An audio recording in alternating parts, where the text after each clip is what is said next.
আলাইকুম ওয়া রাহমাতুল্লাহি ওয়া বারাকাতুহু। আমি একটা কবিতা আবৃত্তি করব।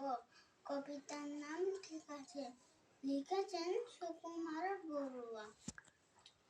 অসময়ে মেহমান ঘরে ঢুকে বসে যান, বুঝলাম ঝামেলার যতগুলো দিক আছে।